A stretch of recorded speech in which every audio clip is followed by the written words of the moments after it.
Hi, I'm Dr. Bertice Berry, and I want to tell you a story. I'm always amazed when people say you respond with grace and such calm and beauty in the middle of chaos. Not always. You don't always get that, Bertice. But I like to say 400 years of practice will help you.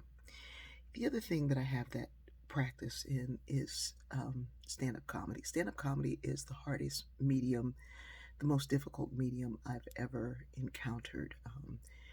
Lecturing and speaking in front of people is hard, and writing is difficult, and all these things. But you expect to be funny in a room of people who are drunk or on their way. You better be funny. And because I started in Ohio um, with humor about racism and sexism,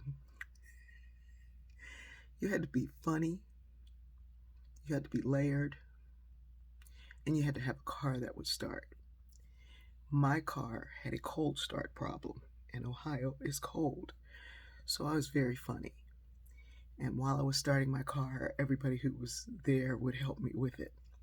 But one night taught me something really beautiful. Before I started driving, and I didn't drive until after I had a PhD, so I started driving at 26. Seriously. I was so focused on getting that degree. I was like, I'm not doing anything, I'm not going anywhere. This was happening. So my housemate, Dr. Bernita Berry, I know it sounds crazy, we were both accepted into the program when they thought we were one person. Okay, from different states. Anyway, we go to this club, and it is back up in the backup ends. And, this is the late 80s where comedy clubs were the rage, and every little town had one. In fact, my first comedy club, and I had I have to stop and tell you this, I had great mentors. I started comedy because I had a friend, Mike Veneman, who was a brilliant comedian. He told me one day, you should be a comedian. And I said, I'm not, no, no, no, no. I can't do comedy. I'm a scholar. And he was like, no, you can't be a scholar because you're that funny. And so he dared me to go to a comedy club night. And amateur night back then was not really amateur night because you had to compete against people who were real comedians who needed the $50. My mentors were Jeff Foxworthy, Steve Harvey, Drew Carey. All of those guys came up in that club, Hilarities in Cuyahoga Falls, and they mentored me and showed me the way and showed me where to go. So they take me to this club that is a bowling alley / comedy club. So that's like really where I cut my teeth. But then weeks down the line, or maybe a couple of months down the line, and I'm growing really fast because I've got great mentors and I come from a family that's funnier than I will ever be. So I'm in this club, and my housemate Bernita and I are the only black people in the club, and there are not as many women as there are men. And the guy before me, and I was at the middle at that point, and the move up to the middle was pretty quick. It was quick, and it's a big deal. So the guy before me is telling these jokes, and he's telling pretty much humor about sexual assault.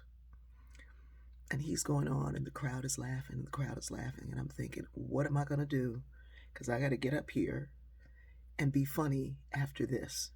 And my humor is around sexism and racism. So what am I going to do?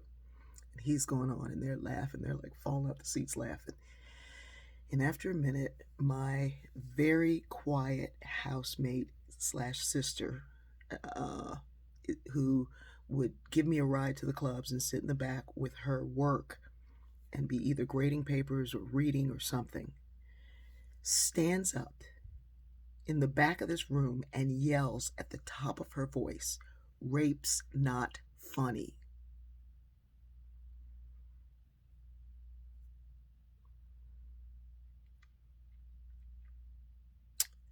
The entire room turns, stares at her.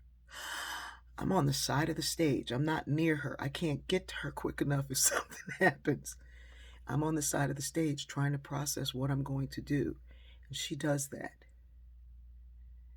And I start to applaud. And this other woman starts to applaud, and the other women. And then you see some men applauding. And then a man stands up and he's like, yeah. And this comedian literally dropped the mic and ran off the stage. Now I got to go on and pick up the mic and keep going. The club owner's like, go, Barry, go. So I get up there and I was like, well, ladies and gentlemen, there's my intro. And so I just pick up from there and I say, let's talk about some things that are funny. And, I'm like, is it funny to you, ma'am? No. Is it funny to you? No. And I said, some of you have children, have daughters, don't you? Yeah. And I go to one guy and I'm like, you got a daughter? And he's like, yes, I do. I said, I bet you call her Princess, don't you? He said, yes, I do. And I did an entire routine about this man and his daughter, Princess. Come here, Princess. Let me tell you something. You most precious thing on the whole wide world. You, if anybody touch you, anybody come near you, Princess, you hear me, Princess? And this man was coughing up a lung. He was laughing so hard. The audience was laughing so hard. I do like this whole thing of Daddy and Princess. And then I end with this whole thing about what it took to speak out against something that's wrong. And sometimes we don't have the voice or the courage or the platform. And I know Dr. Bernita Berry was not a person that was confrontational at all. But sometimes it gets so, it's too much and you can't take it. And you have to say something. And I suggest we do it with as much grace and love as we can muster. And sometimes you have to say, hey, honey, I see you, but that's not right. And sometimes it takes a little bit more. Sometimes you're going to have to stand up in the back of a room and yell, that's not funny. I love you.